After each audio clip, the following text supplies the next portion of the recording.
So Boris said this yesterday. If we're going to end our dependence on Russian diesel for British tractors and farm vehicles, we've got to think practically. And the Farmers Weekly reported this today with a bit of help from me. So it's great news, really. We can use some of the solar on the roof to power tractors, and then we don't have to get ripped off with diesel. Freezing, and I'm glad I've got my hat on. Don't be fooled by the blue skies and the sunshine. Just quickly nipped out and sprayed that bit behind the houses. That fence is coming out, we're going to reclaim it, sow it with beans. Beans is a good crop to start reclaiming ground in because you've got some grass weed control options. So we've just put glyphosate on now, that'll kill that and some of the brambles, and then we'll put beans in, put a pre-emergence spray. That should stop some grass weeds as well. If you put it into sort of a cereal, so like wheat or barley, it's more difficult to control grass weeds in them. So that's why when the landowner decided that he wanted that farming, it was made sense to do it while we got beans next to it. It was unfortunate because we thought we'd finished spraying sowing beans, so we're going to have to shoot back up with the drill and just patch them little bits up, as well as flail off the brambles round the edge, because there's quite a few brambles. I'll go flip the camera and show you. Yes, if you look at the back of the hedge there, it's all this big area of brambles. So we'll flail that off, disc it up a bit, and then go on and drill in. This is the field that they were flailing the other day. It had the little whips growing in it, it was a bit wet. So we disced it just to level it a bit and chop some of the vegetation up so that we could bury the seed better. Went straight in with the claydon, and then this wet headland, we just disced that lightly after it dried a little bit. So hopefully the beans should look all right in this. So we'll see in a few months. Chester's very pleased to meet the local MP. Yeah, that's what it is. So that was Maria Eagle, she's the local MP. Chester was very excited to meet her, kept jumping up all over her, and then as soon as I pointed the camera at him, he sat there acting all calm. So we've been talking about fertiliser prices. She was looking at the aid that we were doing and things like that. Photo opportunity for her, and I've explained the cost of fertiliser and the cost of diesel and how it's all gone up and the implications that that's going to have that DEFRA or the government just don't seem to have woken up to yet. Anyway, she knows what she's on about now, so hopefully she can bang the drum in the right places. Well, what's here? On demo? The beast. What is it then? It's a Corvus, so, oh god.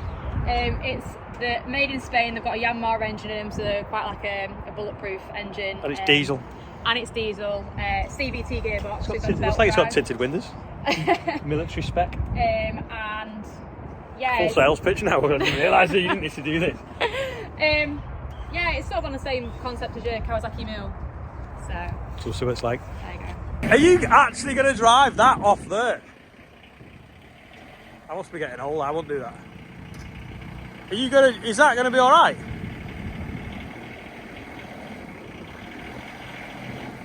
Jesus, that's got some clearance. That's impressive.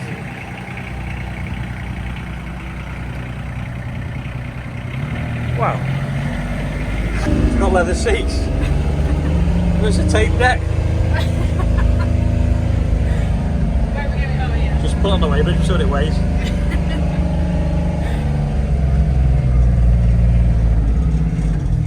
Weighs 1,080. So it must be like 900, is it?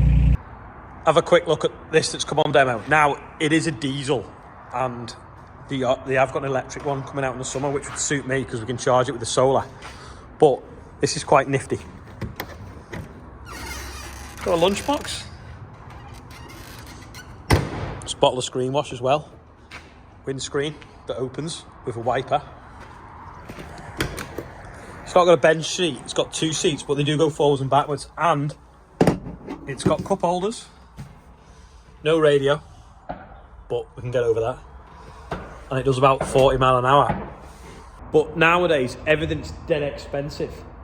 And that is less than 18 grand, brand new, with number plates, on the road.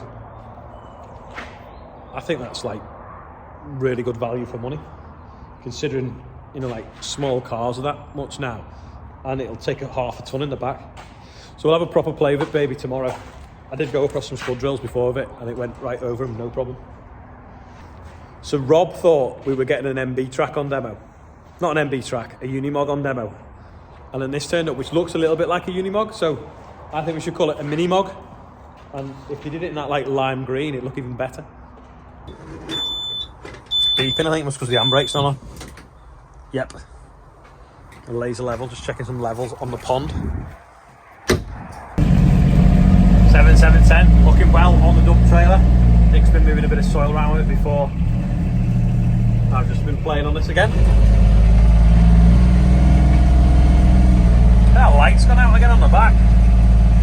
Fixed that the other week, I think a wire had pulled in the plug, must have done it again. Remember when the spreader broke a couple of months ago and the agitator had gone? On exactly the same field, which was the last one to have its second dose of urea on, something has broken on the spreader. So Andrew has had to come back to the yard without finishing it. Anyway, what's happened is, where the gearbox slides on that shaft there, it's basically slidden off. It's come off. It's not been either tight enough, and the keyway's missing. So we're going to make a keyway, which is only just a lump of metal, and I should have one somewhere, and put it back on. Now, Andrew put it back together, so we can blame him. So no, I don't know what's happened. We probably should have tightened it up after we'd used it for a few hours, because it obviously does wobble, but the vibration, it must have backed itself off, or we perhaps should have Loctited it on. But anyway, hopefully we don't need to buy any parts other than make a keyway or find a keyway that fits, and then we can get the spreader empty. But yeah, you won't believe it, it was the same field, and sort of like 10 minutes work left to go. Rob's just took the front flail off. He had it on this before, and pulled the link arms up so they're not dangerous. This is the shaft that came off, so we just need a little chunk of metal to go in there now. And that doesn't sound like it's, doesn't feel like it's come slack, but it obviously just needs to tighten a bit more. Right, we can't find a piece of keyway, but we can find a piece of clamp that holds the concrete panels on the shed, and it's roughly the same size. So we're just going to cut a slice now and make our own.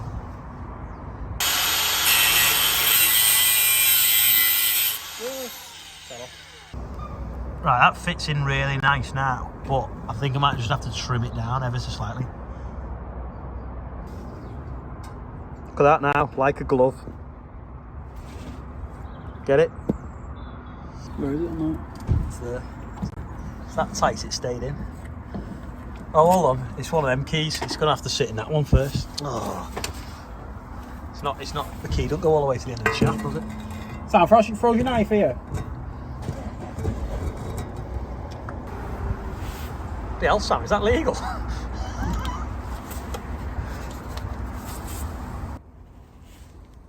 It's that much too long, so I'm just going to trim it down now. Right, that's in now. Hold on. Just twist the shaft slightly. Hold on, I have to sit on the discs. Go on, try it again. Just turn it a bit more. Sam, just fell out. I'll line it up for it. A bit more, Andrew. Tiny. Right, push on that now. There we go. That's it. Right, tighten the bolt up and off we go. There we go. It's working.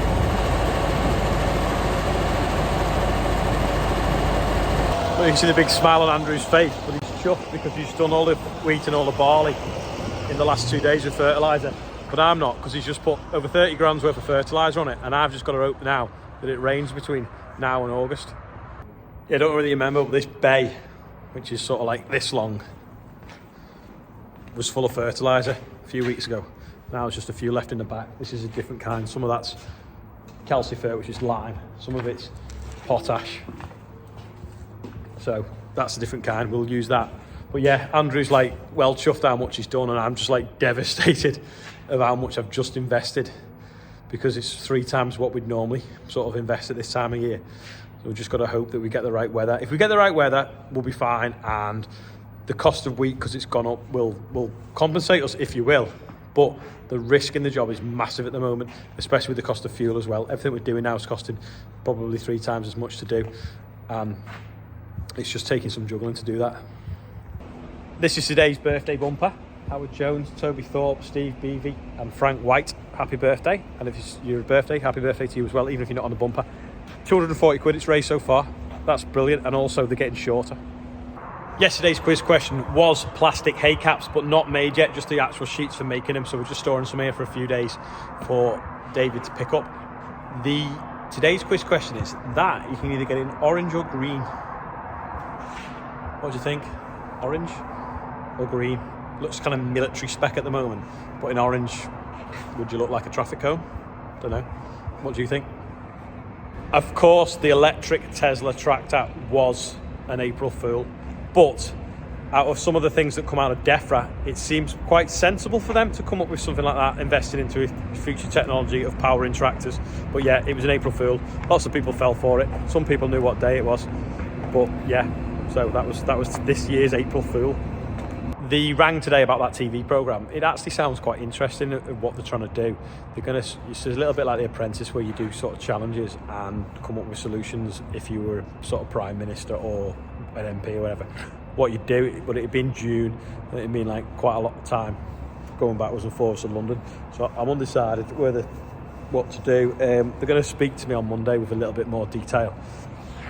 Again, it is like real. I wasn't sure whether they were just spamming everyone, but they were really keen, and they sort of kind of sold it to me as well.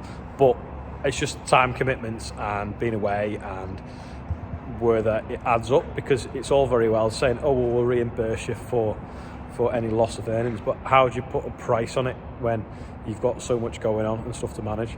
So there's a little bit of stuff to work out with that, and then even whether they actually want me. They say that they did, and they were keen for me to sort of progress it, but we'll see what comes. Anyway, that is all for today. I will see you all tomorrow, and thanks for watching.